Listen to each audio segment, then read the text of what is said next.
Hello guys, നമ്മളെ സ്ഥലത്തേക്ക് പോവാണ്. ഞാൻ പിന്നെ ഒരു പൂച്ചപ്രേമി ആയതുകൊണ്ട് പൂച്ചേനെ വഴി കണ്ട ഞാൻ വെറുതെ വിടാറില്ല. അങ്ങനെ ഈ പൂച്ചേനെ കണ്ടപ്പോ ഞാൻ എന്നോട് കുറെ വർത്താനം പറഞ്ഞു. അത് തിരിച്ചും വർത്താനം പറഞ്ഞു. നിങ്ങൾക്ക് കേൾക്കണോ?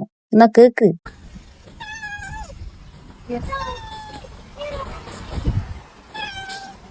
അപ്പൊ ഞാൻ ഒന്ന് വെള്ളത്തിൽ ഇറങ്ങി. പിന്നെ ഞാൻ സച്ചിത തംസപ്പ് കിട്ടി ഡെയിലി തംസപ്പ് തന്നെ. പിന്നെ 3-5 കഴിഞ്ഞ് എന്റെ അമ്മ നാഷണൽ സ്വിമ്മർ ആയതുകൊണ്ട് 30 നീന്തൽ പട്ടിഷോയും നമ്മൾ റെക്കോർഡ് ചെയ്തിരിക്കണം. വേറെ പട്ടിഷോ ഐശ്വര്യയും ഇമ്പളെ സച്ചുക്കുട്ടിയുമാണ്. വീട്ടിലെത്തിയപ്പോ കിടക്കണോ, എനിക്ക് ഫുൾ അലർജി. എന്റെ കയ്യിലും തലയിലൊക്കെ ആയിട്ട് ഫുൾ അലർജി ആയിട്ട് പൊന്തിക്കണം. ഇതാണ് ഞാൻ കോഴിക്കോട് ടൗണിൽ റെന്റിന് നിൽക്കണ വീട്. ഇത് ഭയങ്കര പൊട്ടിപ്പൊളിഞ്ഞിരിക്കണം. നമ്മളെ വീട് മാറണം എന്നുള്ളൊരു പ്ലാനിലൊക്കെയാണ്. സച്ചുവിന്റെ പറക്കുന്ന പോസും ഇട്ട് അമ്മേനെ കൂട്ടി നമ്മളൊരു സ്ഥലത്തേക്ക് പോകാൻ ഇറങ്ങി. അപ്പോഴാണ് എന്റെ ഒരു കിടിലം ബെൻസൈൽ പോയത്. അതിനെയും വഴി നോക്കി നമ്മൾ പിന്നെയും നടന്നു. ഓട്ടോറിക്ഷയിൽ നിന്ന് നമ്മൾ പോസ് ഇട്ടു. പക്ഷെ അമ്മ എന്നെ മൈൻഡ് ചെയ്തില്ല. ഞാൻ തോണ്ടി വിളിച്ചെങ്കിലും അയാൾ ഒരു പോസ് പോലും എനിക്ക് തന്നില്ല. ആകാശം കണ്ട എപ്പോഴും വീഡിയോ എടുക്കുന്ന ഞാൻ ഇപ്രാവശ്യം കുറച്ചധികം വീഡിയോ എടുക്കുന്നു. അങ്ങനെ നമ്മൾ ദ ബീച്ച് ഹൗസിൽ എത്തിക്കൈ. എന്നിട്ട് നമ്മൾ കാഷ്വാലിറ്റിയിൽ ടിക്കറ്റ് എടുക്കാൻ കയറിയപ്പം തന്നെ ഒരു വൃത്തികെട്ട മണമായിരുന്നു അവിടെ. അങ്ങനെ ഇഞ്ചക്ഷൻ എടുക്കാൻ പോയപ്പോൾ അതിന്റെ തൊട്ട് മുന്നിൽ തന്നെ ഒരു ഡെഡ് ബോഡി മരിക്ക് കവർ ചെയ്യാണ്ട് ജസ്റ്റ് ഒരു കർട്ടൻ മാത്രം ഇട്ട് വെച്ചിട്ടുണ്ടായിരുന്നു. അതിന്റെ സ്മെല്ലായിരുന്നു അവിടെ നിറച്ചും. മെഡിക്കൽ കോളേജിൽ ഉണ്ടായ ഇൻസിഡന്റ് കാരണമാണ് കോഴിക്കോട് ബീച്ച് ഹോസ്പിറ്റലിൽ ഇങ്ങനെ ഒരു തിരക്ക്. അങ്ങനെ മരുന്ന് വെച്ച് വീട്ടിൽ പോകുമ്പോഴാണ് അതൊരു പാവം പട്ടിക്കുട്ടി അവിടെ കിടന്ന് ഉറങ്ങണം. അങ്ങനെ ഞങ്ങൾ നടക്കുമ്പോഴാണ്